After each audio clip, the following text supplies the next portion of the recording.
All right, guys, welcome back. Nosebleed Section is doing a draft recap special for you guys tonight.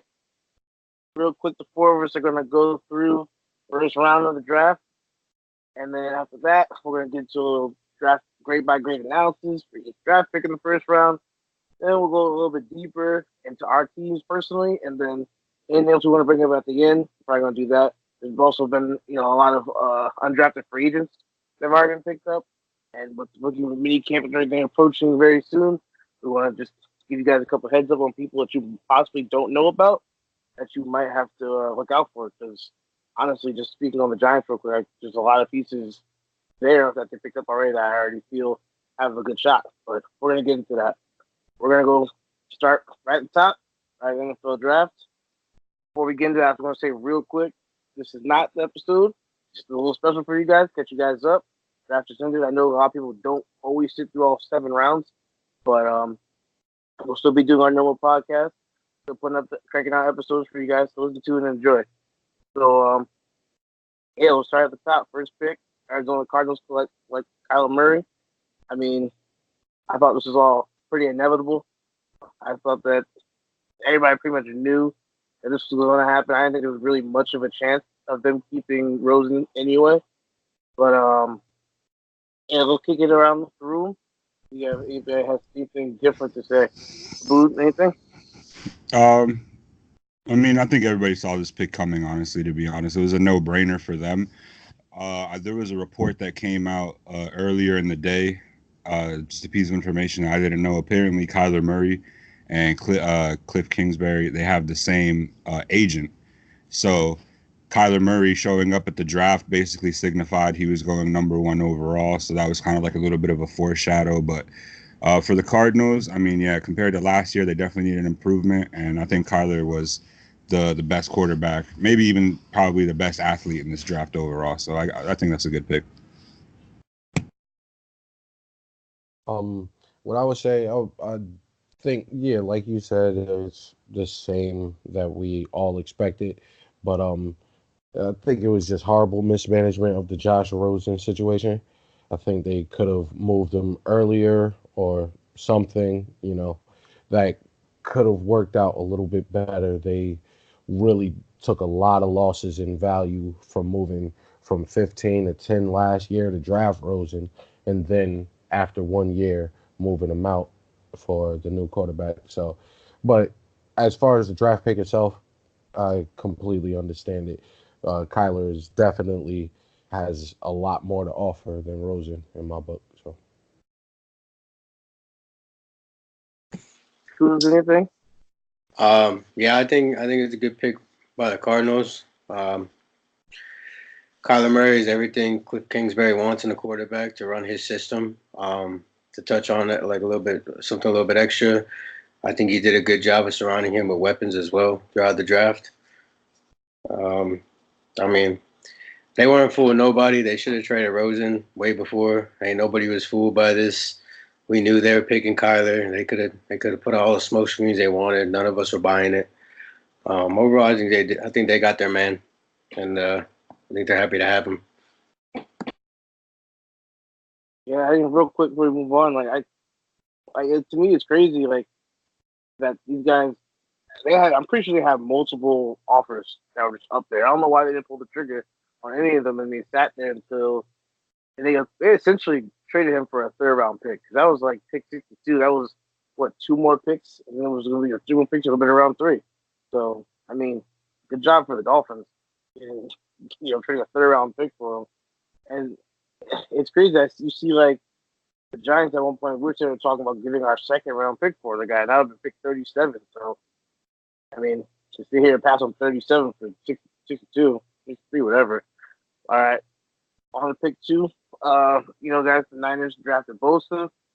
My take on it, real quick, and was going to say, it's a great value pick.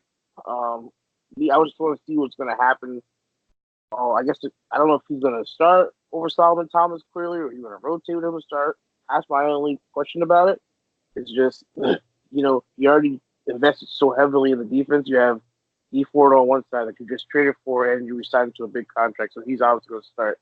Then you got Eric Armstead, DeForest Buckner. So you already added 2 first-round D tackles, and then you had Solomon Thomas, who you moved up 1 slot for in the draft, but gave up multiple first-round picks, and you have him there, and now you go back and you get Nick Bosa. I mean, I guess you can never have enough passers. I guess that's what they say, but I thought they would probably be Quinnen, honestly, and then I think he probably would. I know he's better than the other 2 D tackles there, like already.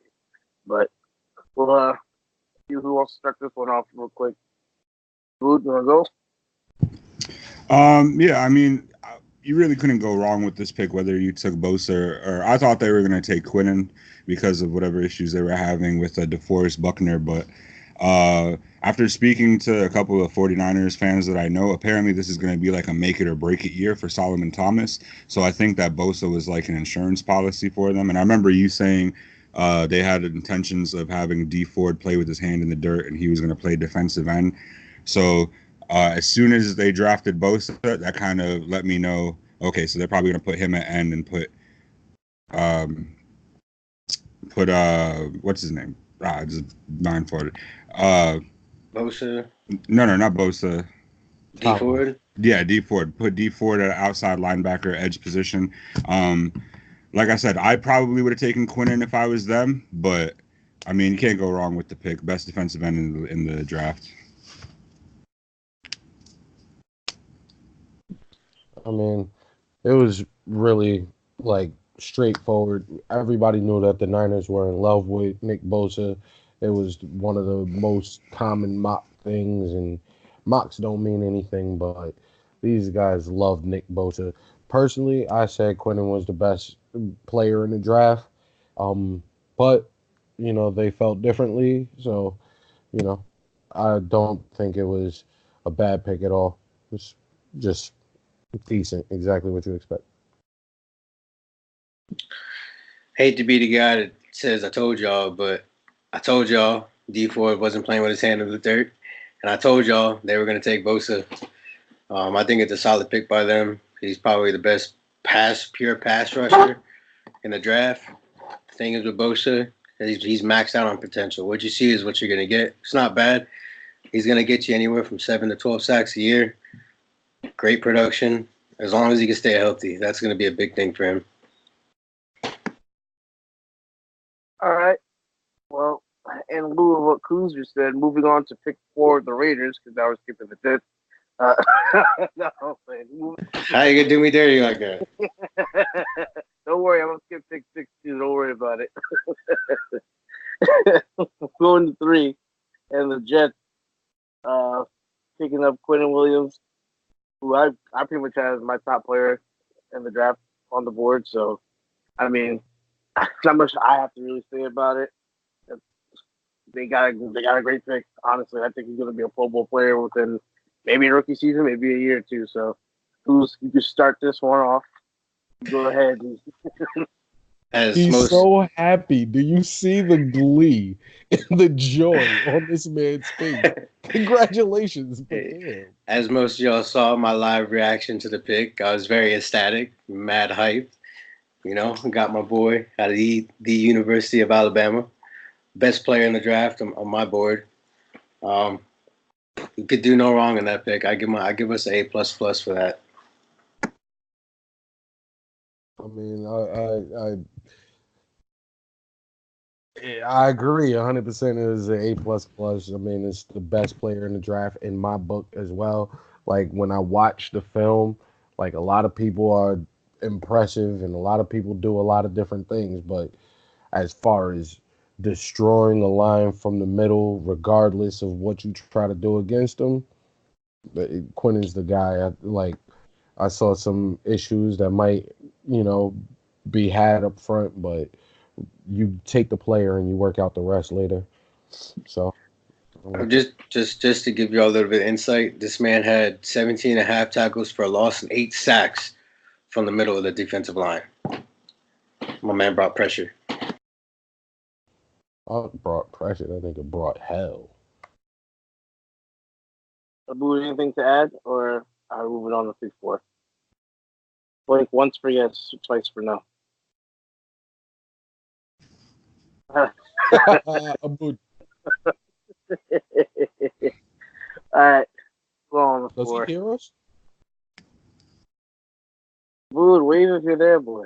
I can hear you guys now. It just got like mad, like jumbled up. Like, hold up.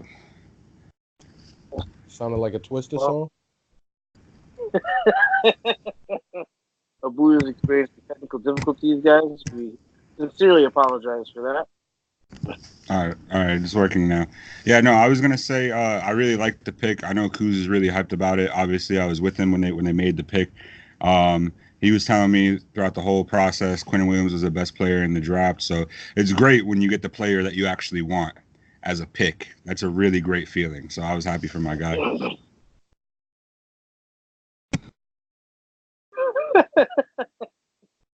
All right, before we go to pick 4, this is bothering me. This is All right, forget, monk. forget. On the pick 4, the Oakland Raiders. They said they were going to surprise everybody, and they surprised me. I'll put it like that. Go home I mean, early. You're about to fuck up. Go home. and you know what the Giants said to that? They said, "Hold my beer." That's what they did. That's what the Giants did. We're not That's at what they did. we're not That's at what they 6 did. yet. Come on, at 4. Sorry. Who did the Raiders pick? I want to know. Cleveland Farrell, defensive end, Cleveland. Man, now don't get me wrong. He's a really good player. Really good player. One of the better. Probably second best, third best, maybe defensive end is coming out this year, prospect wise. And like I wanted, like my dream mock, I wanted the Giants to get Devin White at 6 and go back and get Cleveland at 17. But that's at 17, not at 4. Like, and I know we all saw Mayock when he called Cleveland, and he said one of the main reasons he's picking him is for his leadership role. He wants him to be one of the leaders on the team, and I can understand that from a point, but I also kind of say like, I guess that kind of says to the lack of leadership that I guess we had in the locker room possibly before. But I mean, don't get me wrong, he's a great player. I just think at pick 4 it was a huge reach. But Dre, started off. What do you think? Oh, okay, cool. I Yeah, thought this was the funniest thing. This was the first of very pleasant surprises for me, at least. Cleveland Farrell going that damn high, and I mean, I saw a lot of people, a lot of different teams were high on him, and I knew that he was. I wouldn't be surprised if he went up the draft like that, but at pick 4 with literally everybody else left on the board except for Kyler, Nick and Quinnen, and those were like the consensus the top 3 picks. So everything else was Josh Allen, Devin White. Like there's a lot of different players that you could have picked there, but Cleveland Farrell, I think that was just like the worst way to use a number 4 pick. You could have did anything. If you wanted Cleveland Farrell that bad, trade down to anybody in the top 10, and you still would have got him. But yeah, I think it was hilarious. So, uh, I I'm just enjoying watching the Raiders fuck up. Maybe they are smarter than everybody else, and in that case, keep getting your money. But we'll see, because they just traded fucking Khalil Mack and drafted Cleveland Farrell at number 4. So if you don't know how to fucking evaluate pass rushers, this will prove it right here. Cruz. I like Cleveland Farrell as a player. Then this is not a knock on him, but I definitely think that was a big time reach. I mean, you're sitting at number 4. You're staring Josh Allen in the face. You're staring even at Ed Oliver in the face. Like, I don't know, man. I hope it works out for them. Like I said, Cleveland Farrell is a player. Love the guy. He's very fun to watch. He's good at what he does. But to me, this is a big time reach. But I also do want to point out though that after this pick, Mike Mayock did kill this draft for them. Mood. Yeah, it was a reach. You guys already hit it on the head with that one. It was a reach. I definitely think they could have traded down, still gotten him. The fact that he went before Rashad Gary and Montez Sweat kind of was really surprising for me, just because if you looked at all the mocks, and I know everybody says don't look at the mocks because it's not like the final verdict, but if you looked at them, they were all ranked higher than him. So just to see him go first, yeah, you definitely got to feel like it's a reach. All right. I wouldn't even knock too many people for having Montez Sweat beneath him because there were so many question marks about what he would be able to do, and Cleveland Farrell was shooting up them boards, like I said. But yeah, Rashawn Gary would have been much better of a pick, but Josh Allen is still right there.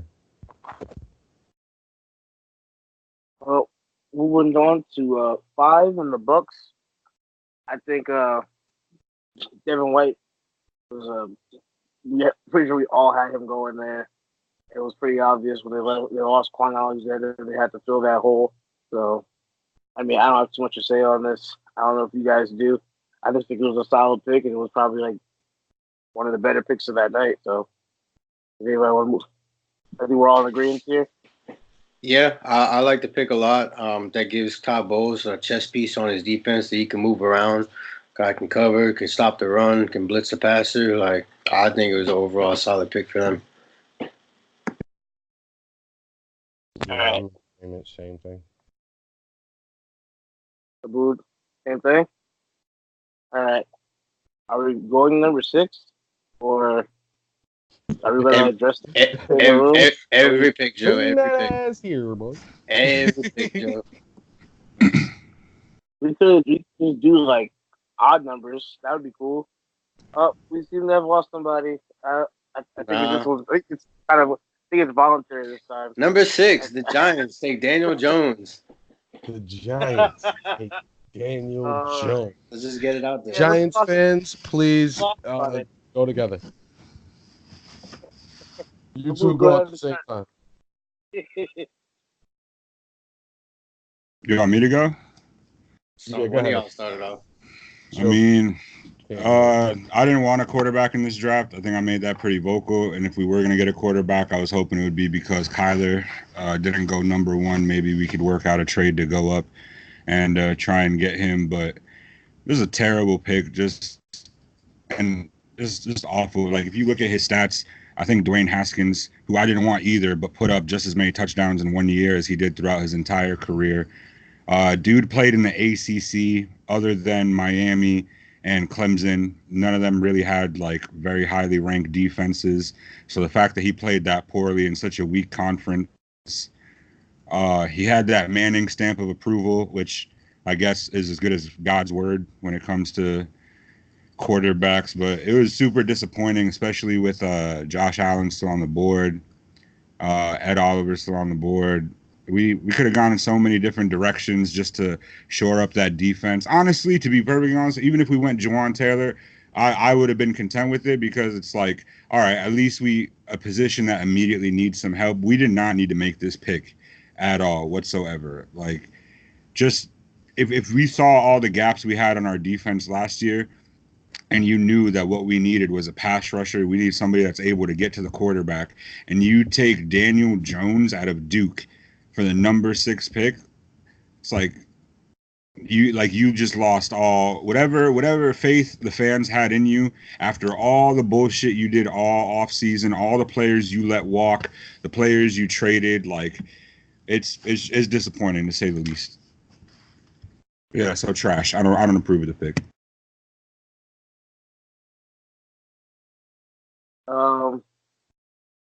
Yeah.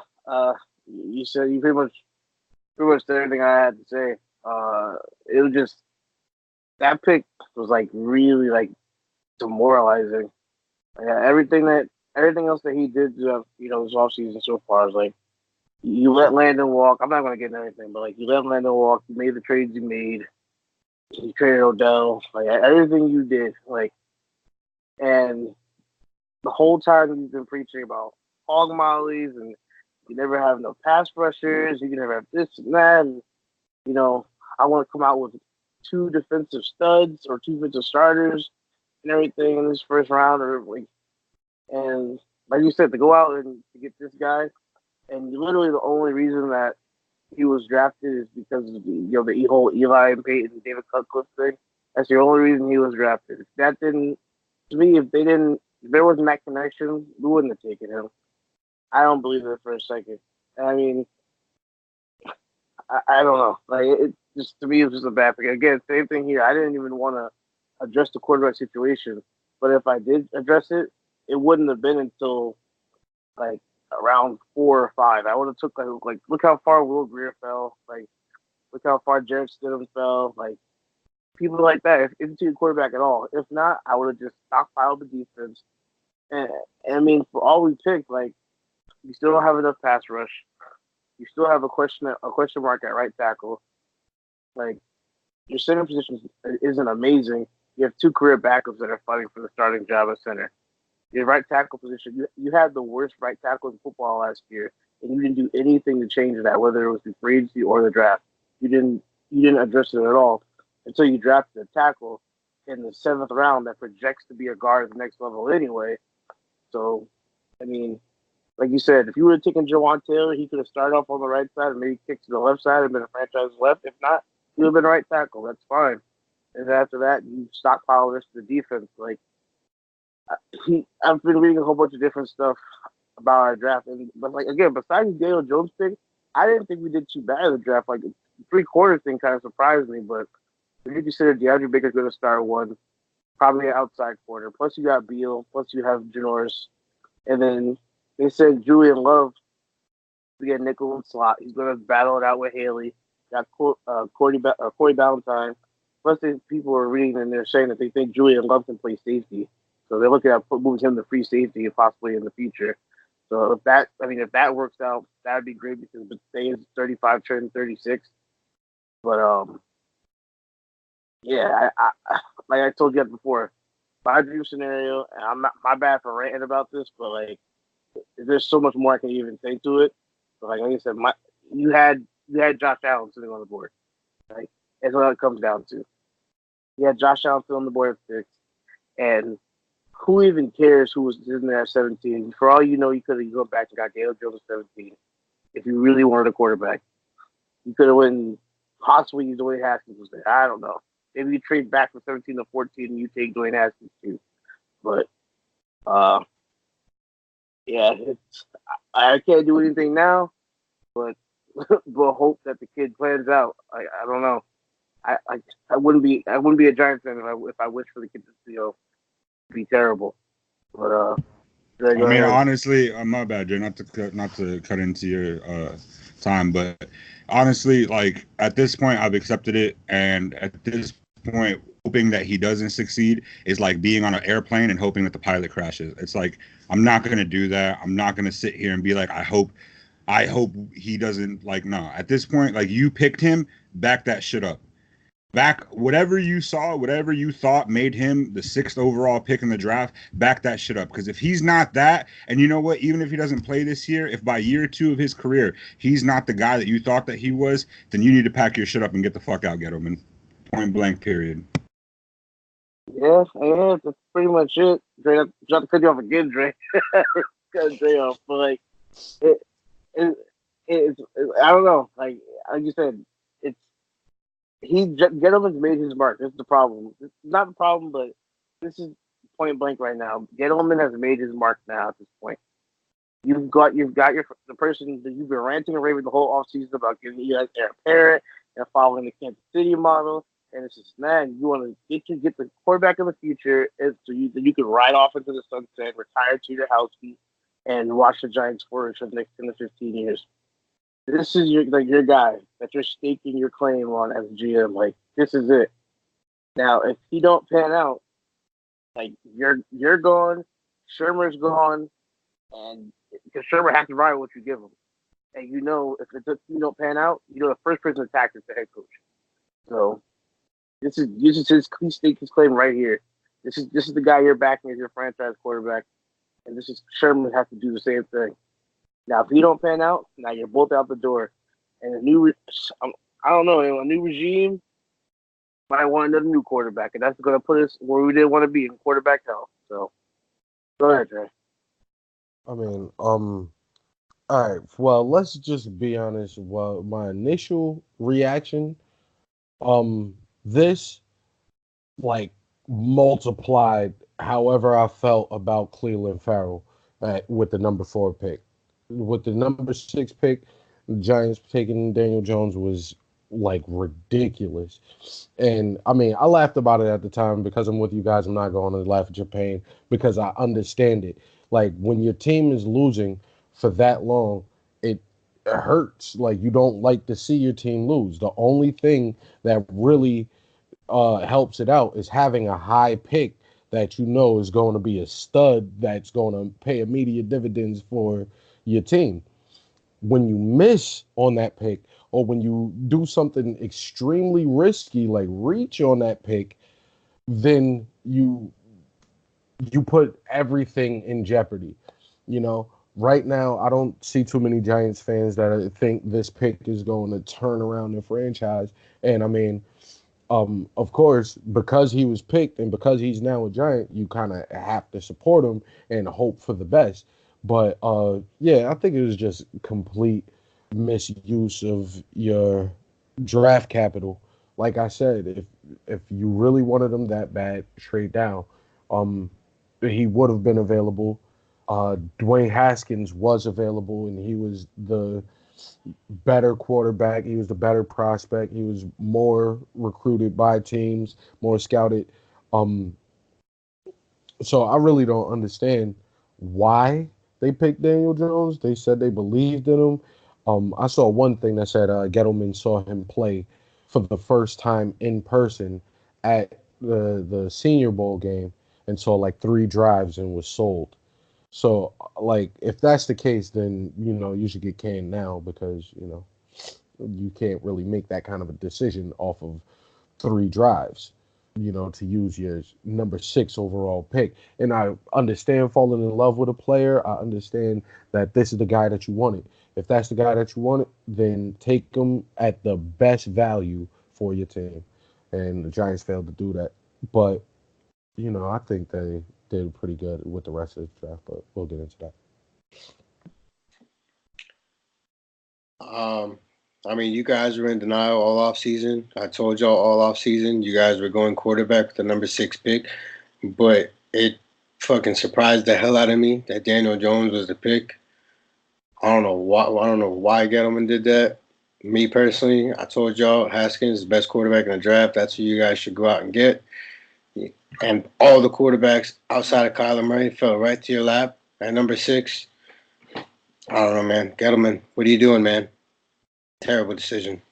Do you know how much you could have skyrocketed that price to call the Redskins and say, we're taking Haskins. You can either take our spot and move it, and we'll move down with y'all to 15, or you will take Haskins. Even if they weren't planning on taking Haskins, that skyrockets the price. That at least you know that the Redskins are sold on this particular guy. Even if you're sold on that guy and you're going to take him at 15, gaining those extra picks would have definitely helped out. So, see, I don't agree with that. Me personally, I would never trade with a divisional rival unless I get like 10 years worth of first round picks, because that's what it's going to take to trade within the division. If I'm helping out a division rival, I want 10 years worth of first round picks. I'm greedy. I don't give a damn.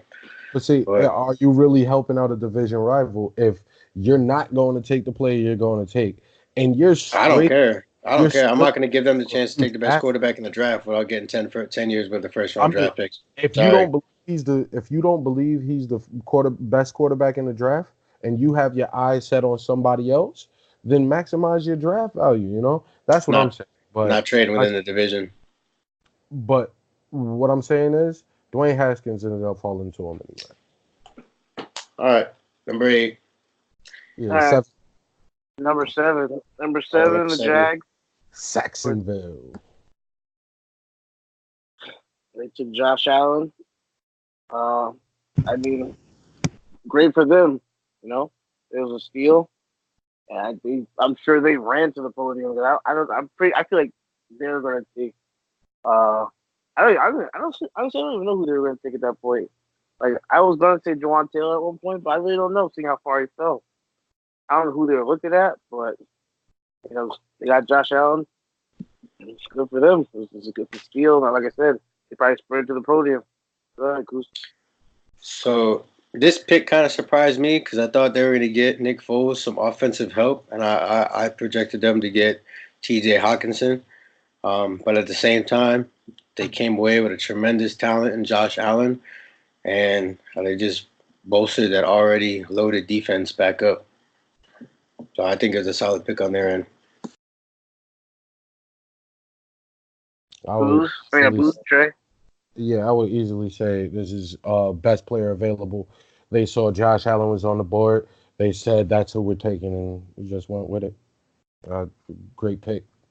Got lucky that he fell. Boo, anything? Yeah, good pick. I would have loved to have him on my team. All right. We'll move on to number 9. The Bills got Ed Oliver. I think this was a really solid pick for him too. Whoa, hold up, Number hold 8, up, the number 8, Lions bud. pick. I know. I started mixing around the numbers, but we're Ocho, number 8. ocho. You put that in my head. Yeah, number 8. My bad. The Lions drafted T.J. Hawkinson. Like same thing. I think it's a really good pick for him. Uh, give Matt Stafford an offensive weapon. 'Cause, I mean, right now, I really can't name the receivers. Then they got like Galladay, and that's really it for what I can remember off the top of my head. Marvin Jones. Don't they have Marvin Jones? Marvin Jones. It's a struggle. It's crazy. I mean, yeah, I think it was a good pickup for them.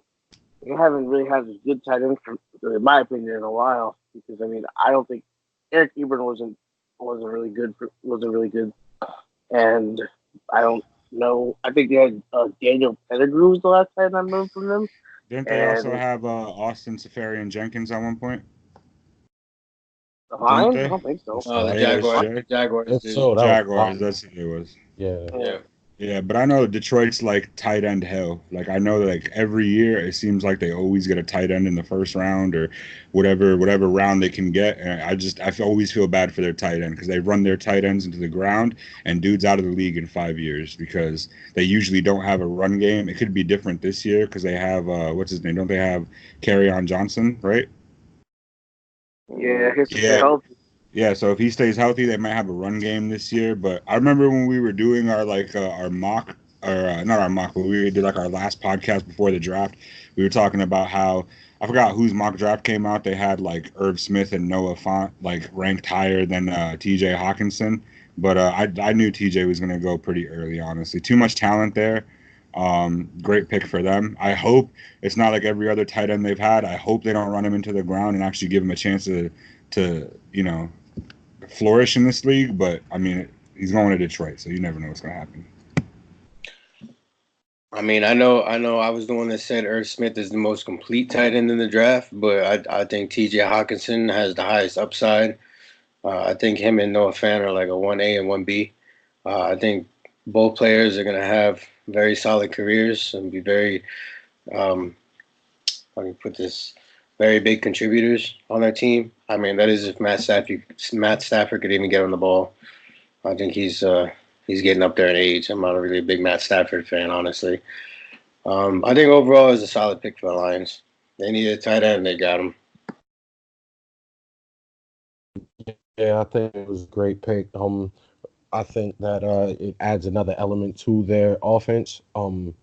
Like you guys said, they really don't have that much tight end action going down in Detroit. So I do think it was a good pick. I do think that T.J. Hawkinson was worth a top 10 pick, and I just I think it was a good pick. Now let's see if it pans out. All right, number 9, Buffalo Bills. They drafted Ed Oliver. Yeah, I like this pick. Especially since Kyle Williams retired. I think he was a main reason they really went after Ed. I think he's going to step in. I think he's going to have a really good rookie season. Hopefully, you don't learn the right way to utilize him. But I think this pick makes a lot of sense. He's not as big, in my opinion. He's not as big as Kyle Williams was. But I saw Kyle Williams more as a run stopper first. I feel like I can get after the passer a little bit better. But yeah, I think it was a good pick for them. And I mean, on draft night, he seemed pretty excited. So we'll see how that one pans out. Boot, anything? Yeah, I mean, I really like Ed Oliver. I remember he was like, wasn't he like a top 5 predicted prospect when like one of the first mock drafts came out? So to get him at pick 9 for the Bills, they definitely need it. They need all the help they can on defense. Super high motor, pretty good IQ, especially playing from the nose tackle position. I think it's a great pick for them. Drake, anything? Yeah, I'll just say, yeah, like Boo just said at the beginning of the season, player, the highest mock player was. So at this point, I think it was a solid pick. All right. Dre, in the Dre, you're a little choppy there. I was a You're a little little choppy. Yeah, you got to Little feed them choppy. hamsters, boy. Oh, you got the dialogue. Oh man, you're we're still gonna choppy. we're We're gonna move gonna on. Still choppy.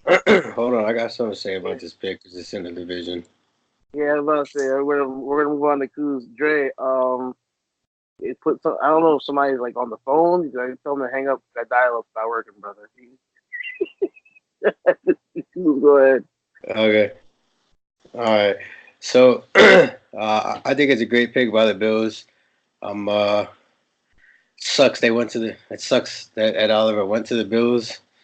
I just think the entire AFC is bolstered their defensive line. Solid pick for the Bills though. I'll give them an A for it.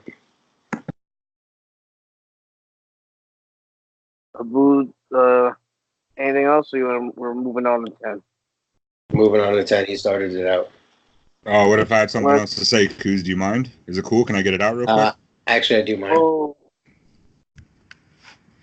Now go ahead. If you got something to say, say it. Nah, I was just fucking around. I got them. uh, Big 10.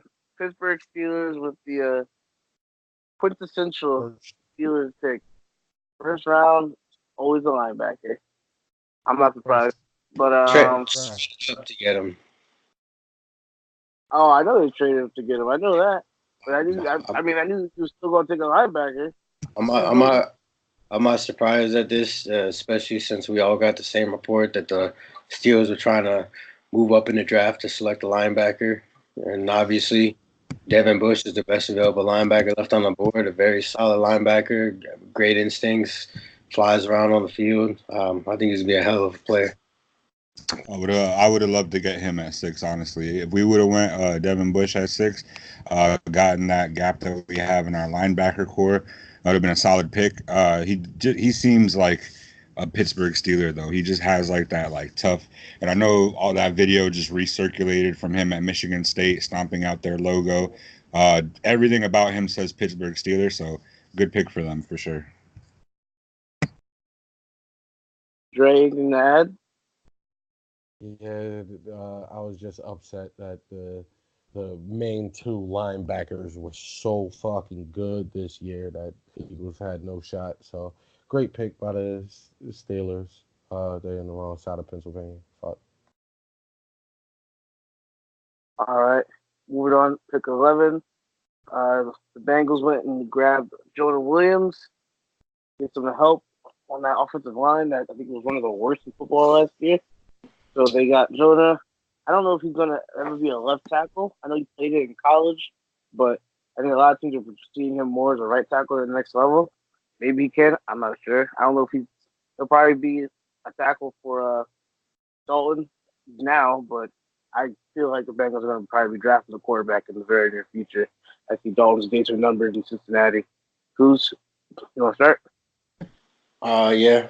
I mean, I know Jonah Williams very well. I watched him play at Alabama a lot. I mean, the guy he prepares very well for his games. He makes flow charts of all his defenders that he's gonna have to go up against. But one thing that opened my eyes to Jonah Williams is the fact that Clemson exposed him in the title game, and for that, I didn't think he was the top tackle. I don't think he should have been a top tackle taken. I also feel like the Bengals should have went quarterback with this pick. They still had, choice of Dwayne Haskins, Drew Lock, all those quarterbacks. You need a quarterback. Andy Dalton's not cutting it. I'm sorry, playoff appearance is not cutting it. I mean, he can get you to the playoffs, but what does he do there? He shits the bed.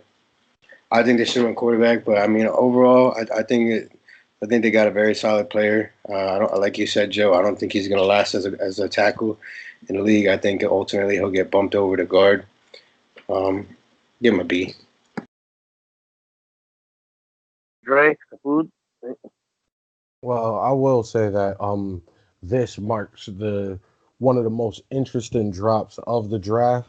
Juwan Taylor was really high on a lot of people's boards, and from this point on, every tackle that was taken, you're asking the question, "Where's Juwan Taylor?" So I I really didn't do too much scouting on Jonah Williams. I don't think it was too bad of a pick. You need offensive line help. There's only one place you get it, and that's usually high in the first round. But hopefully it pans out for him. I'll give him a B plus. I still think, like Cooley said, it's you do have Dwayne Haskins on the board, and Andy Dalton isn't cutting it for you. So Food. Yeah. I mean, I was surprised that he was the first offensive lineman taken, not because of his skill set or his ability, just because when you look at just how deep of a draft class this was for linemen. But then again, played at Alabama, played a pro style offense, kind of makes sense why he would be ranked pretty high on a lot of people's draft boards. But yeah, good pick. Good pick. Pick 12, Green Bay Packers select Rashawn Gary. This pick was interesting for me. I'm interested to see how he fits in their defense. I don't, and it's crazy because certain places have him written down as a DN, other ones have him written down as a linebacker or outside backer. So I'm interested to see if they're going to what they're going to do. How he's going to fit in the system. And I feel like they still need to really work on that front seven, especially with I believe Nick Perry's gone and Clay Matthews is gone. I can't really name anybody else on the defensive line. So I feel like it was a good start getting him, but I don't know who else is going to be there that's going to get constant pressure on that they quarterback. got Big Mo Wilkerson, don't they? Injured.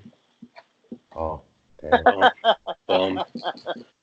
Oh man. Yeah. I got some harsh feelings towards Mo Wilkerson. I mean, we gave him the bag, and he's just like, fuck it, I don't even need to play anymore. Anyways, going on the Packers pick, I think it's a terrific player in Rashawn Gary. I think it's a terrible pick for the Packers. Aaron Rodgers has been getting beat up back there for the last couple of years. That O-line is diminishing. I think the Packers needed to go O-line here. I don't know why they went D-line. Not a knock on Gary. I think he's a terrific player. I think he's going to have a good career. But if on the Packers, you got to go O-line here.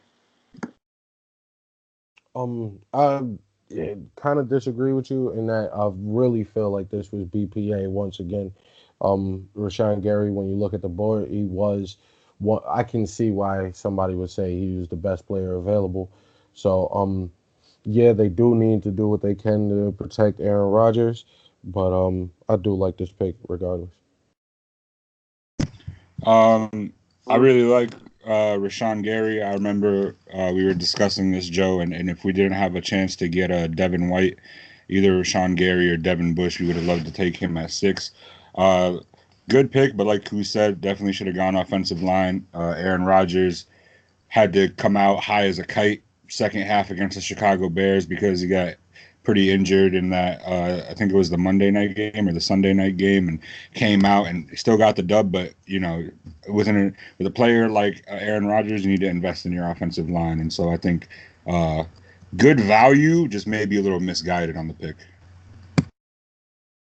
All right, pick 13, Miami Dolphins. We drafted defensive tackle Christian Wilkins. Go ahead. Go ahead. You feel like you were coming in hot, too. Go ahead. Let me get out the way. Go ahead. This goes with what I was saying. The entire AFC East, except for the Patriots, has beefed up their defensive line. I think the Dolphins got a terrific player in Christian Wilkins. He was kind of the unsung hero on that defensive line. I thought he was going to go before Cleveland Farrell, honestly. Super athletic, big man. Knows how to get to the passer. Once again, it sucks because it's in the division.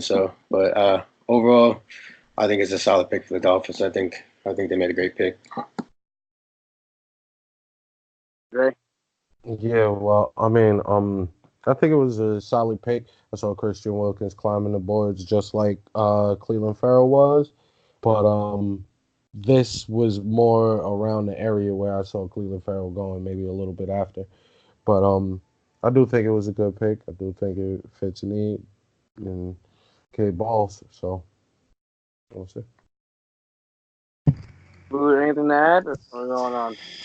Yeah, I agree. I think, my opinion, I thought Christian Wilkins was probably the best lineman on that Clemson defensive line, and like Koo said, definitely the heart and soul of that defense. So, good pick for the Dolphins. All right. Moving on, pick 14, the Atlanta Falcons drafted guard Chris Lindstrom from Boston College. I'll go first real quick. I like the player. I think this was a very big reach. I'm not gonna lie. Like at pick 14, I don't see it unless it's like a Quinn Nelson situation where Quinn Nelson stepped in as already like a full bowl guard first year of the rookie year. I don't see the same type of talent out of Chris Lindstrom. He's a solid player, but like I think this was a reach to one draft a non-Pro Bowl, like non-perennial Pro Bowl type of offensive lineman at 14, and he drafted a guard at 14. I don't know. It to me is like a huge reach. Honestly, I thought they had other needs that they could have addressed at any number of positions, but I think it was just a reach. Go ahead, Cruz. You want to go? Yeah, I agree with that. I honestly didn't see Lindstrom going at highest in the 20s to the end of the first round, but realistically, I didn't see him going to the second round. I just think it was a major reach, and not only that, they traded up to get him. I think if they wanted him so bad, they could have stayed at their spot and grabbed him. Yeah, right. Oh my gosh, you guys already hit the nail on the head, but I did not know that they I forgot that they traded up from there. How far did they go? Like, I'm not even sure. I'll find out the 14. details, but they got to Yeah. 14 to select them. I'll find out, but to trade up and then get a guard that you probably could have stayed back and got, yeah, that is completely wrong. But this is what this whole draft was, reaches and best player available, reaches, best player available. So this is the reach side. Anything to add? Yeah, definitely a reach. Optimistically, the highest that I had him going was probably going to be at 23 to the Texans, just because the Texans are in dire need of offensive line. But at 14, and you traded up to get him, just just poor decision making on the behalf of the Atlanta Falcons. Maybe he turns out to be a great player, but I just think at his value, you definitely didn't have to make that crazy of a jump up to get up and get him. But yeah, definitely reach. All right. Pick 15, Washington Redskins select Dwayne Haskins. They got their signature caller of the future.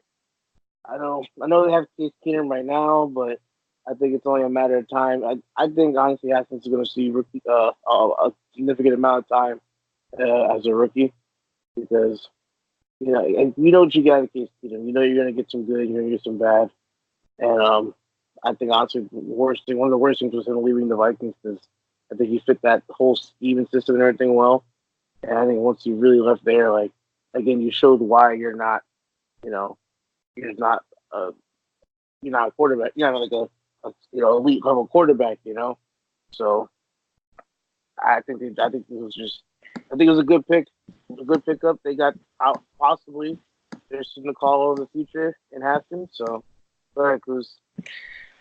I think it's a terrific pick by the Redskins.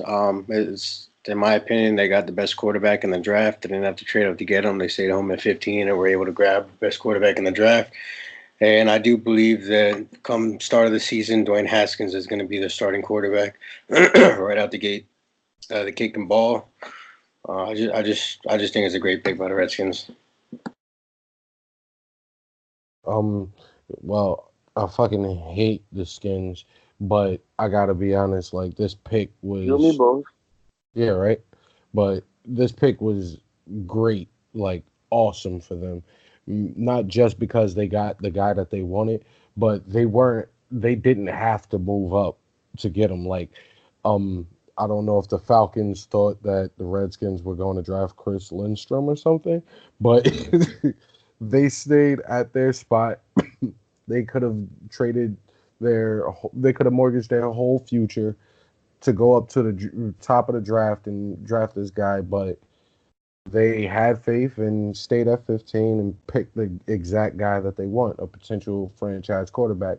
So, whether I believe in him or whether I believe he's the best quarterback in the draft, it really doesn't make any difference because I do agree that he has the potential to be a franchise quarterback, and to get one of those at 15, well done.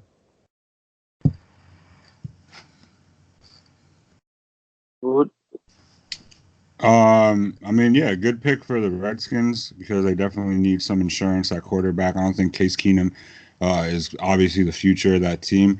I don't think he comes into week one as the starter. I think that they just off of you don't ever want to give a rookie the keys right away. They might just give it a little trial period, let Case maybe do the first 3 weeks or so, and if it's not going the direction they want, then definitely hand it over to Haskins. All right, pick 16. The Carolina Panthers select Brian Burns. You guys know how I feel about Brian Burns already. Hey, I don't. I don't know. Go You ahead. don't? You I don't? don't. You tell me. I feel like I've told you before. I feel like I told you I hear Brian Burns and I see Everett Brown. That's what I see. Have heard that. Yeah, there you go. You guys know how I feel about Brian Burns. I mean, again, like I've said, like we've talked about multiple times, Florida State D tackles do well. Florida State defensive ends, not so much. Not so much. Yeah, Everett Brown, Josh Sweat. I don't know.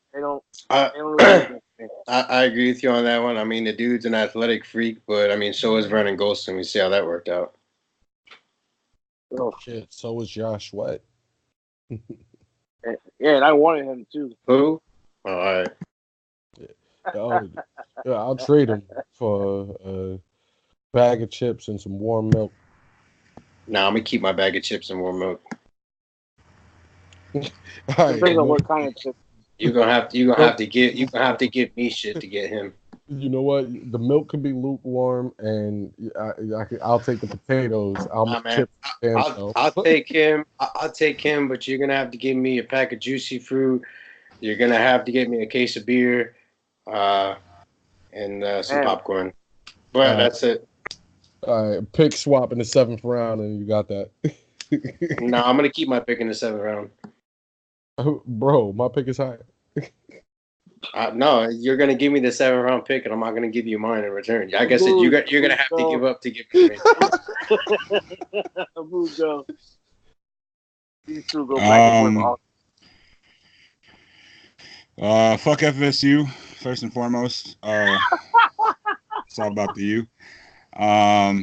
Yeah, I mean, like you said, I just Oh man. you played in the ACC, bro. Like you played in the ACC. Like other than Clemson, and we didn't even have our shit together on offense. Like who the fuck did you play? Like I don't believe in you. I hope you stay healthy, just so everybody can see you have zero potential.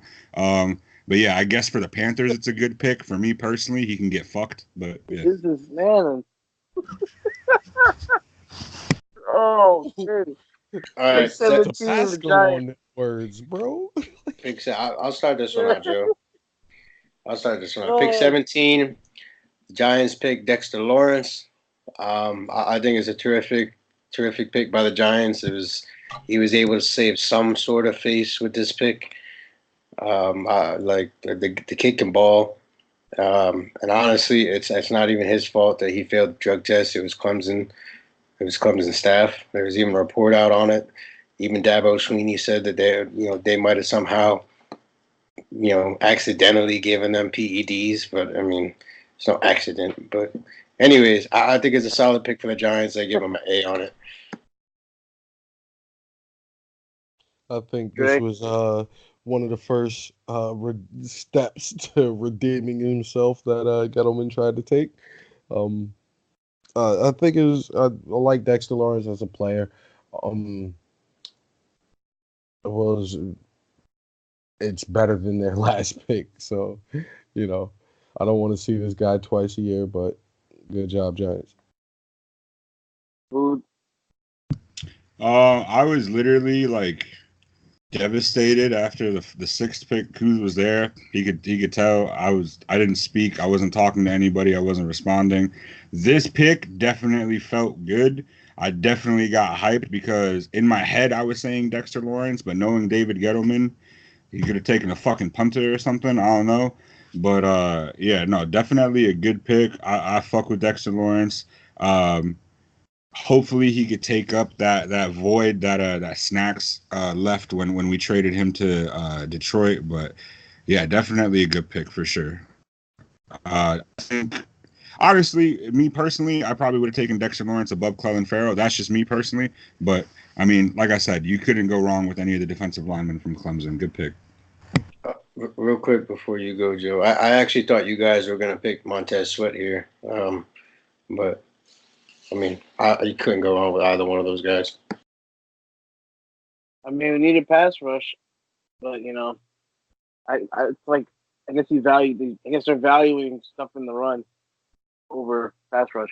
But I like to pick, but like Cruz, like not like Abud said, after seeing what we did at 6, like you guys know again, everything only made me more mad because it's like, okay, now you're telling me we could have had, Josh Allen at 6, Lawrence at 17, and then we traded back and got DeAndre later. Like so, like every time another pick came up the board that I saw was a good pick, I was like, wow, okay. So I tell you, you could have had Josh Allen here, Dexter Lawrence here, and like it just kept going, snowballing. And but yeah, it's a solid pick, and I honestly see him probably starting from week 1, and yeah, we'll see what he can do. All right, the I Vikings got a random draft. question, just really quick. Giants fans, if they switched those two picks and they picked Dexter Lawrence at number 6 and picked Daniel Jones at number 17, how would you have felt? No, I mean Dexter Lawrence is definitely not the sixth overall pick, but Neither I is Daniel Jones.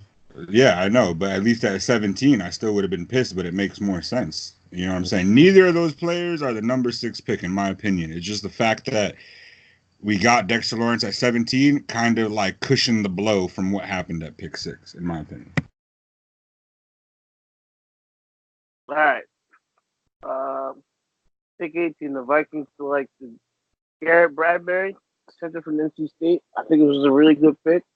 Their O line has just been getting older, and I believe their center either left or their center retired.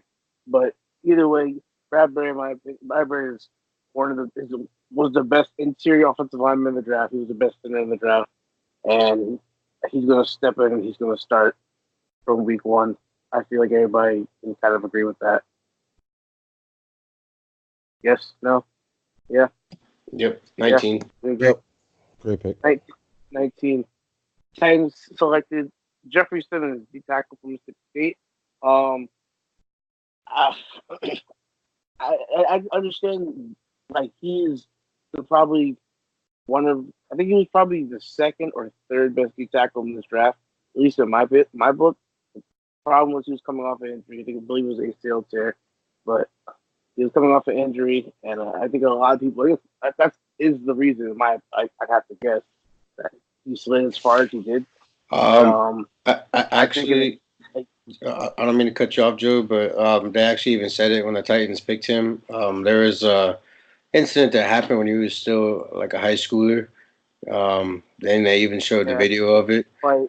You know, that fight, and he punched that lady, like wailed on her. You know, he's obviously, he said he regrets it deeply every day. You know, he didn't really hide it from teams. He's very upfront about it. You know, very sorry about it. Yeah. You know, remorseful. Remorseful. Yep. He knows that, you know, he can't change it. I'm not going to hide from it. You know, the best thing moving forward is to be very upfront about it and confront it head on. Yeah. I think that Jeffrey Simmons was like the definition of a high talent and all the red flags that you could possibly think of. But you know, it's still all of his coaches in college say that he's been like a model student ever since. So yeah. I not real quick to not jump your mood, but I feel like at that point, you know, what was he, a senior in high school when that video came out? It was a senior year of high school. I mean, I understand you do your due diligence and everything. I'm not excusing his behavior at all because it's always there's never a situation where that's right. But to me, it's crazy to see the team dig that up for 3 or 4 years ago, and that's partially the reason that somebody could slide. Again, like, to me, 3 or 4 years ago. But I mean, again, look at the Joe Mixon situation from a year or two ago. So yeah, I can see it's definitely a factor as to why he slid along with the injury. Boo, go ahead. Yeah, good pick for the Titans. We have this conversation all the time about things that you do and how it could fuck up the bag. You know, so yeah, definitely hurt his stock a little bit. Still a first round pick, so still going to get his bread, but definitely has to keep his nose clean from here on out. Pick 20. The Broncos take Noah Fant. I think this was a really good pick for them. For Flacco and for Drew Lock. You know, future weapon never hurts. I think we can all agree on that. So it's a good pick for them, right? Great value pick as well. Great value pick. Yeah, I was going to say that one of the most prolific times for the Bucs offense was with Peyton Manning and Julius Thomas at tight end. It was the 55 touchdown year. So, you know, I don't know if Flacco is going to do that much, but hey, every little bit helps. Yeah, great. The Flacco. Good pick for the Broncos. I like Noah Fant. They definitely been looking for that franchise tight end since Julius Thomas left, so good pick for them. All right, pick 21, the Green Bay Packers. They select Darnell Savage. I like the pick to a point, but going back on what we said before, I think they should have addressed offensive line at some point. And I mean, the next pick was the Eagles, and they got Andre Dillard. So I mean, to me, it's crazy to see the draft process of Savage going from like a 4th to 5th round pick to now pick 21 of the draft. Go ahead, Goose. I mean, once again, this is a very big reach, and they traded up to draft Darnell Savage. They traded up, and yet again, they blew it on getting Aaron Rodgers some protection. Man, I don't know what they're doing in here. Okay. Yeah, I mean, I actually like the Darnell Savage as a player.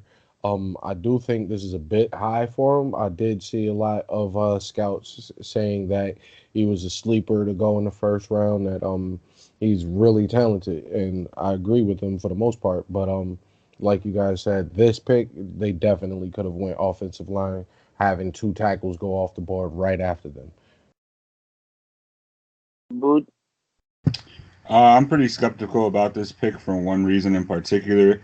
It's not because of his ability or talents or anything. Dude played in the Big Ten, notorious for being an all-offense conference. On any given Saturday, a team could throw for 600 yards. Um, and again, that's not all entirely on him, but just coming from that kind of environment, I want to see how it affects him going into the NFL, where literally every yard counts. So I'm definitely gonna keep my eyes on it. But like you guys said, I think it's a reach. All right. Pick 22, the Philadelphia Eagles selected Andre Dillard. I thought this was as much as I hate to say it, I thought this was a really good pick for you guys. Um, yeah. I think you guys, he has Jason Peters. He's got like what, maybe a year if that left. So you got Dillard. Dillard's going to probably start day one at either right or left tackle. He'll be your franchise left tackle for the next 10 to 15 years. I think we're all in agreement on that. Yeah, did want to say that Dillard was the highest tackle on the Eagles big board, so they got the exact guy they wanted. I'm not mad that they traded up from 25 to 22 for it.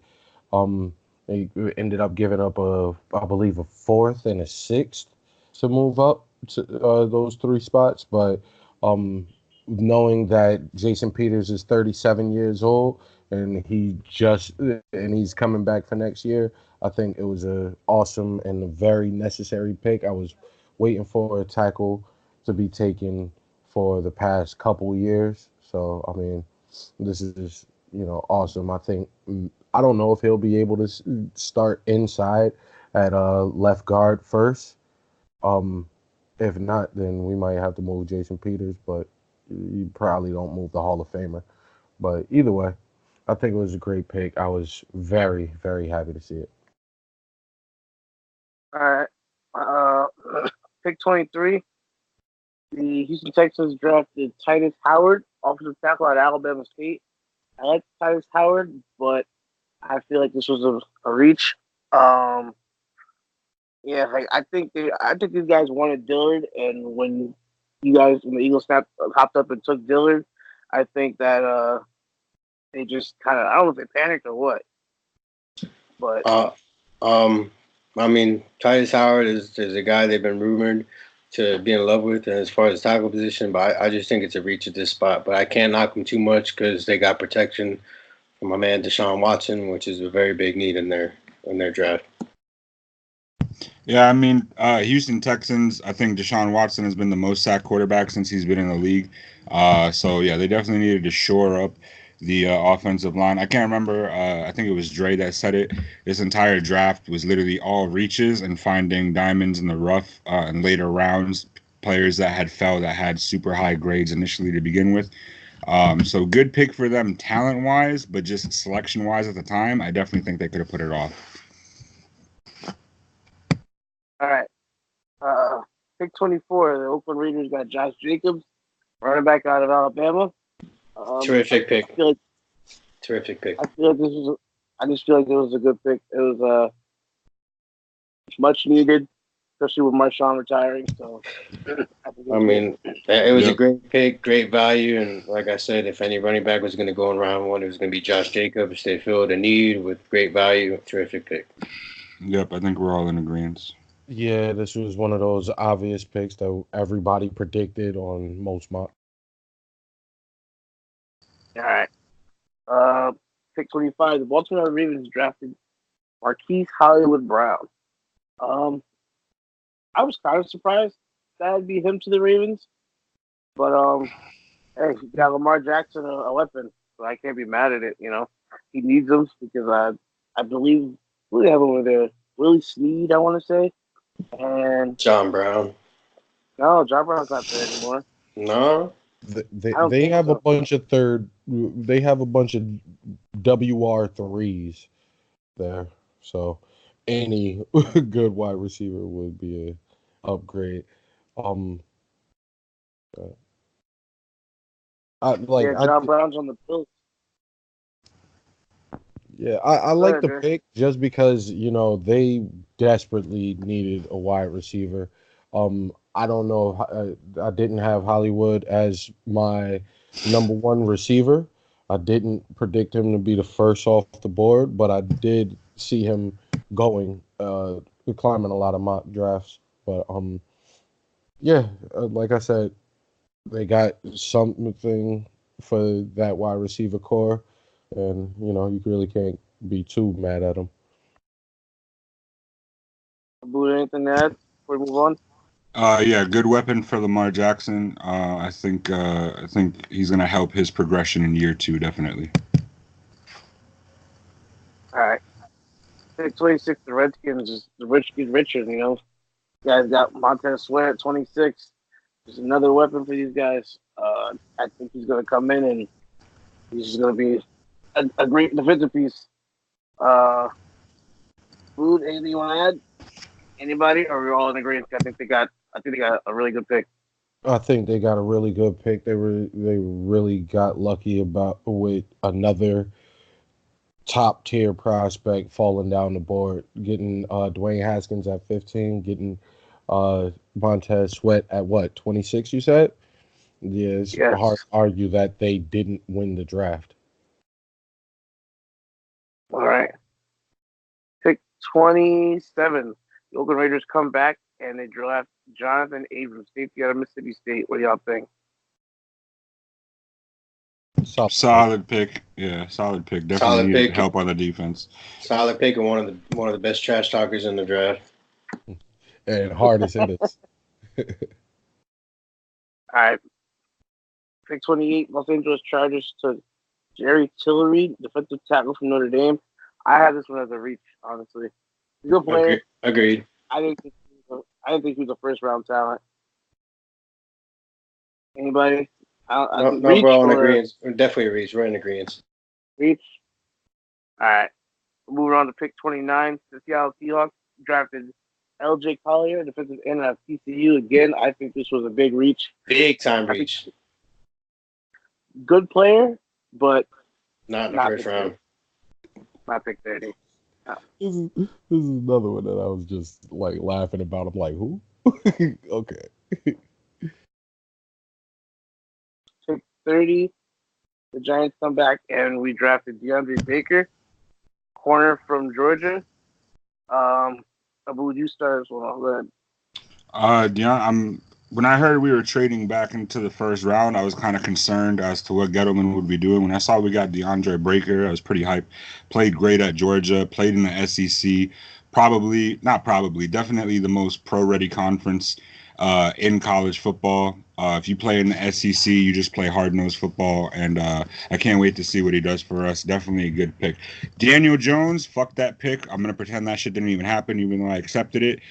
17 and 30, though, great picks, though. Definitely made up for it. Anything else to add? Yeah, I think Gettleman just bought himself some time, He bought himself just 2 bad games from Daniel Jones. So I think DeAndre Baker was one of the higher rated corners in the draft. He definitely was first round pick material. So for them to come back into the first and snatch him up, that was definitely a great move. I think this was their best pick as far as player value and circumstance. All right. Let's keep moving along. Pick 31, the Atlanta Falcons drafted Caleb McGarry, an offensive tackle out of Washington. What a reach. Yeah. When considering that Jawan Taylor is still on the board at this point, and this is who you go with, especially that you got Lindstrom with your first pick in the first round, what a reach. And at 2 such important positions, it's no words, honestly. I get double. Go ahead, Jay. Oh, it seems like they were desperately trying to fix that offensive line, and it just seems like you were just doing the wrong things at the wrong times. But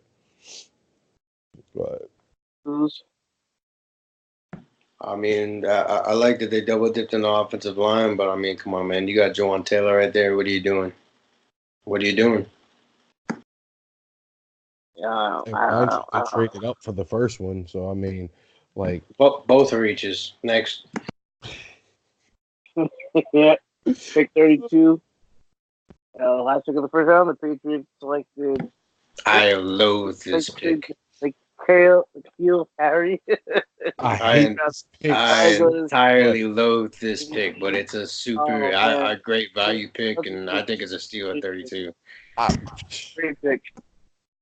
that's exactly where I'm at with it. I think this was a fucking awesome pick.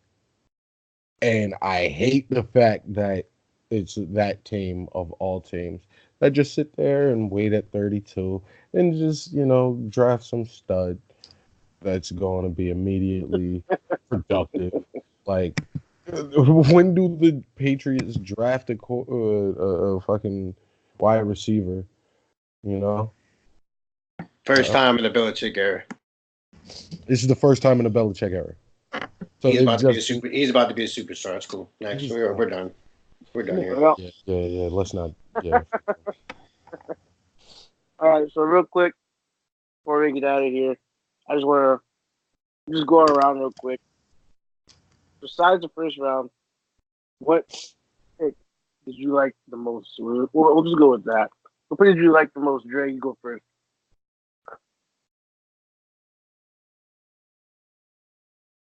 All right, Kuz, you go first. yeah. Dre, Thank you. no, Come back. you lost. You lost Come your back to spot. me. Come back to me. Oh man, this guy would He's come not back to gonna me. get back. 2 He's episodes not now. 2 All right. episodes come back to me now. Hey, he put me on the spot this time. Before I should have been prepared. But Oh, this Joey, why you all like? There you go. I think overall the Mike McCagnon knocked his draft out of the ballpark with the first 4 picks. 5th and 6th round, McCagnon, what the fuck are you doing, man? What are you doing? Like, what are you doing? 5th round pick. Okay, I got it. Blake Cashman, good linebacker. My man's had 3 shoulder procedures since 2016. 2 on his left shoulder, 1 on his right. What are you doing? Kelvin Harmon's still on the board. Lamont Gallard's still on the board. What the fuck are you doing, man? 6th round pick. Don't even get me started on the 6th round pick. This guy, fucking nothing against Bleswan, but my guy had 2 ACL tears on his left knee. You could have got him as an undrafted free agent, man. What the fuck are we doing? What are we doing? This guy, like, that. Now y'all understand why during the draft I was like, fuck it, let's just trade all the later round picks and just like, fuck it, he sucks in those rounds. This is why. He was absolutely killing this draft in my eyes up until those picks. So that's why when all the NFL draft analysis, like they were all giving us like they were only grading us on the top 4 picks. So like, God, they didn't even pick in the 5th and the 6th round. Like, come on, man, come the fuck on, man. What are we doing? Booed. Yeah. As No, much Trey, you wait, Trey. Wait.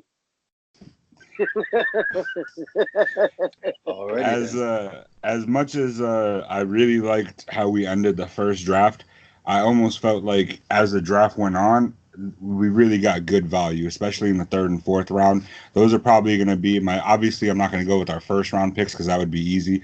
But those are my favorite picks. Jimenez out of Old Dominion finished with 12 sacks, 18 and a half tackles for loss last year. I'm really excited to see what he could do on our defense. Julian Love out of Notre Dame.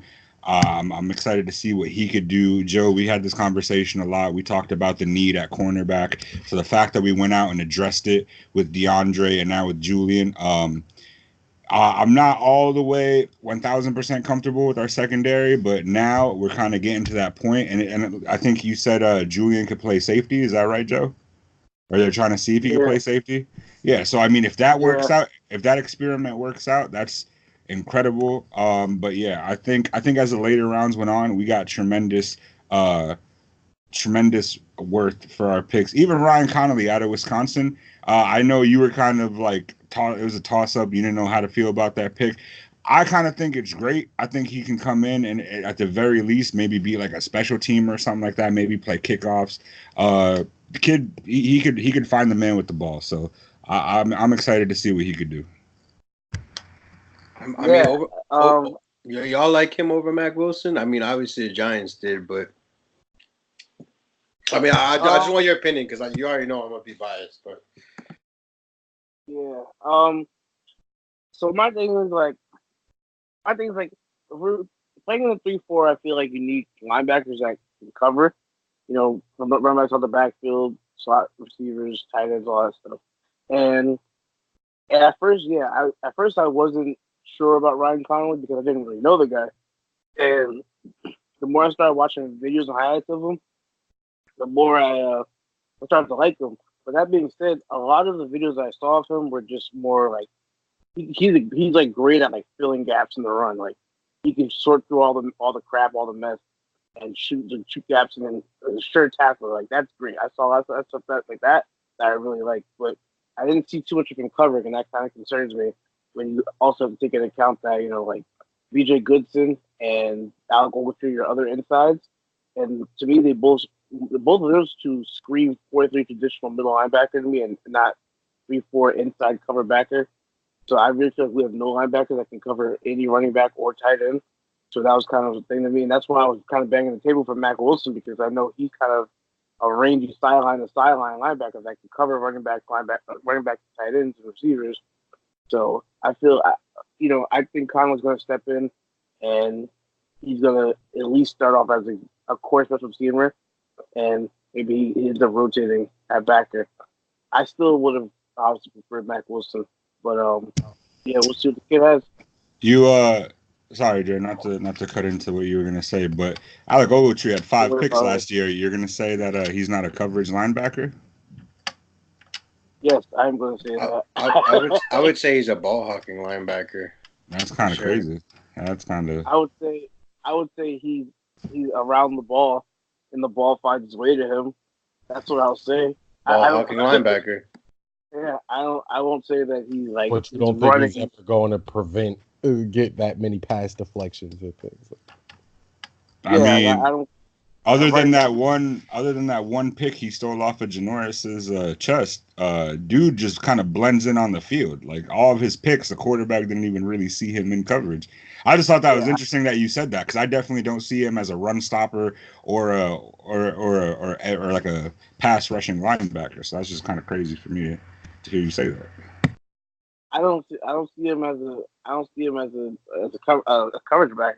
I mean, run stopper maybe not, but I don't see him being able to guard running back to tackle, running back and tight ends and slot receivers. I don't see that out of Ogletree.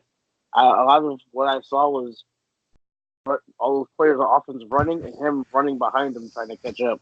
Maybe it's because like it's his first year in a new system, but and then like his picks, I feel like some of them he made he made a couple like tremendous plays that were like, like this guy's like a sports center top 10 play, but it's like I'm not saying this guy's like a great coverage linebacker. Like somebody tips the ball and Ogletree jumps in with like one hand and catches it out the air. It's like, oh, great for the safety tipping the ball and you being there to catch it with one hand. Like, I don't think he is running, neck for neck with the receiver and then diving and catching the ball and playing great coverage.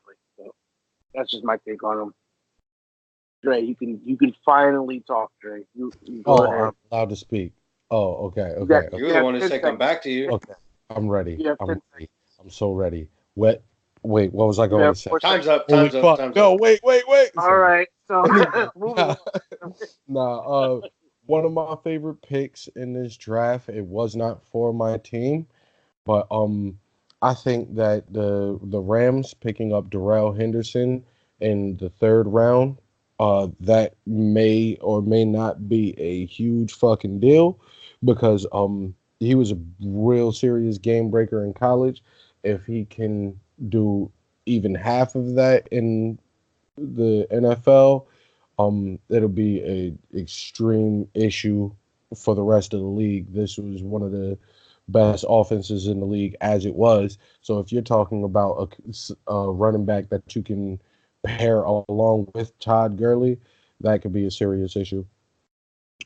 But one of my least favorite picks, the Eagles in the 4th round picked up Sharif Miller from Penn State, defensive end. I'm not disrespecting the guy. I don't know the guy. I was going to ask you guys because Mac Wilson was still on the board, and that's who I was looking at that point. I mean, the Eagles linebacker core is one of the weaker position groups that they have, but they got a couple of guys that they like, a couple of prospects, but regardless, there's only one guy who's guaranteed a job there.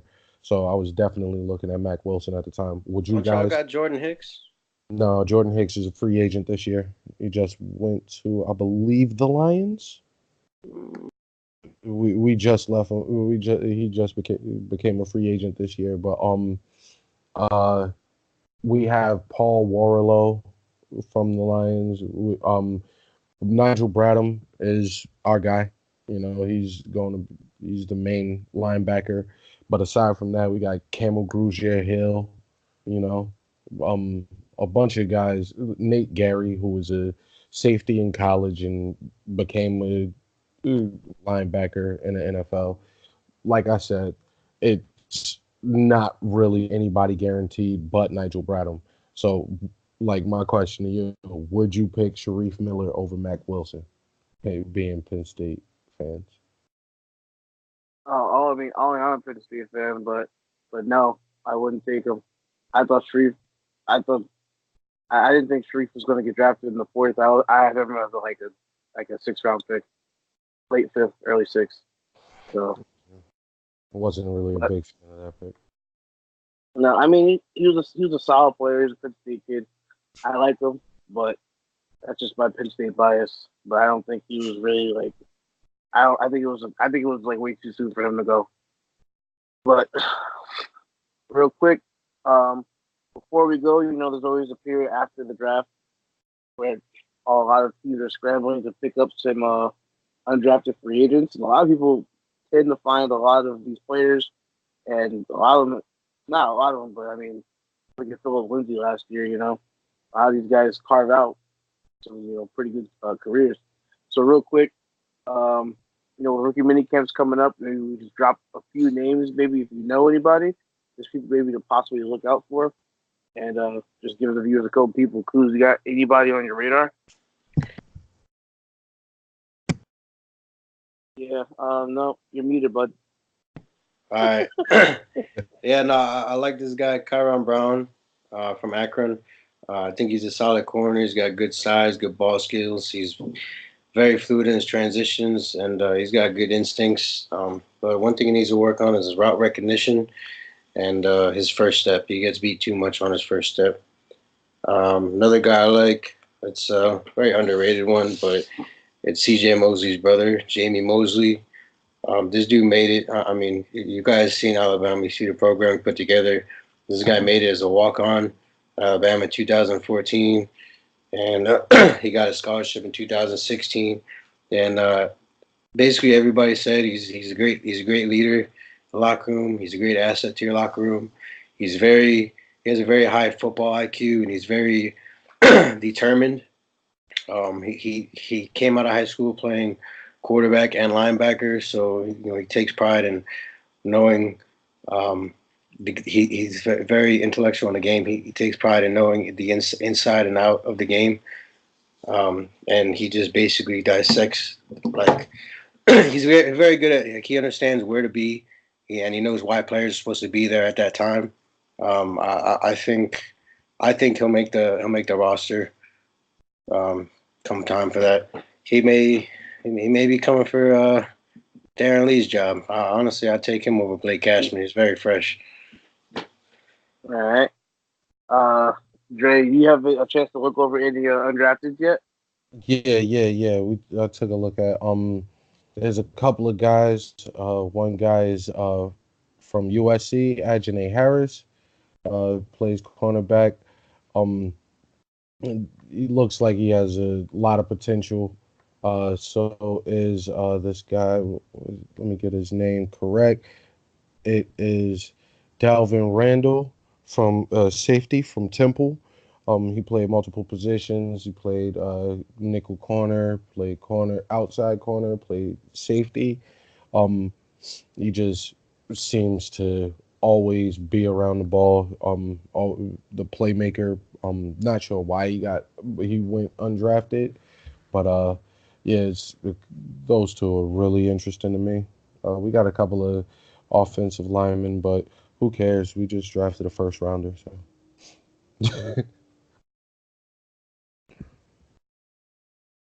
Well, me personally, I have just real quick 3 or 4 people that I want to look out for.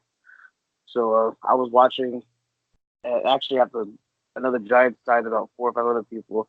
I gotta look into them too tomorrow. But there's one guy. Uh, I might butcher his last name, but I believe it's Josiah Tuaefa.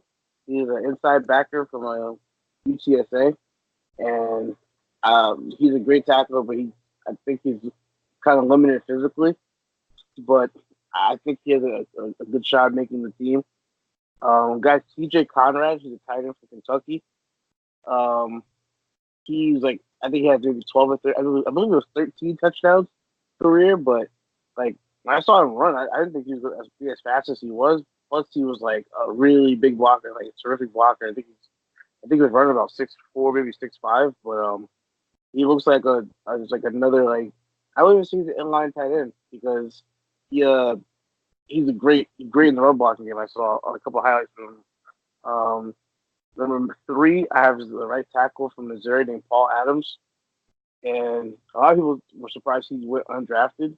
And I think, considering the fact that Gettleman didn't address the right tackle position at all in the draft, I think he has a really solid chance of getting not only on the team but not even like practice squad. Like he might be like a backup, or honestly, I don't even put it past him at this point of him taking Wheeler's spot because Chad Wheeler is like probably I believe he was one of, if not the worst right tackle in football last year.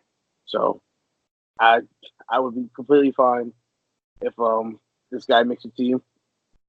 I still believe we're going to sign Mike Rimmers.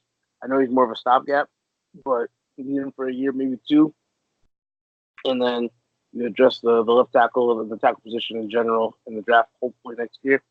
And my last guy is his name is Reggie White Jr. Yes, he is the son of Reggie White, but he's not a defensive end. He's not a defensive end. What is he? He's a receiver. He's a receiver. Okay. Yeah, you got scared. No, I didn't get scared. I'm like, like, all right. Yeah, it's He ain't Reggie gonna do White shit with Jr. y'all, and then he's gonna leave y'all and go to the Packers and get a ring. He's a receiver from Monmouth University. Yeah, he is. I believe he was 6'2", 215 or 208. He has a great speed and great size, and he can like really high point the ball. I saw that in a couple of his highlights. But Blue, please, if you have anything you want to add or you want to go through your guys before we get out of here. Yeah, you hit it on the head with Reggie White Jr. I'm definitely excited to see what happens with him. James O'Hagan, center out of Buffalo. I think that's a position that we need a lot of depth at. I don't think we addressed that enough in the draft. And so I'm excited to see how he does in training camp. Hopefully he can make the roster. I think you can never have enough offensive linemen, just because we see every year one goes down and you're kind of scrambling to fill the void that they leave. So the more depth we have, I think that'll definitely keep us going in the right direction. All right. I think that's it, guys. I know we were trying to speed it up, but there's like so much information and content to sort through that it gets a little rough. But we're gonna try to get this up as quick as possible. Get this out. Um, thanks for listening, guys, tonight. You guys have any comments or anything that we missed? Anything you want to tell us about? Feel free to comment. We still got the regular podcast is coming this week too. Episode 5 will be out, so make sure you look for that. In the meantime, check out our first couple episodes. We're still pushing them. We ain't make it yet. We ain't nowhere close, so we're still grinding every day trying to make it. That's pretty much it. You guys have a good night. Guys, stay peace. We're out of here. We're done for the night. Thanks for tuning in. One of them things.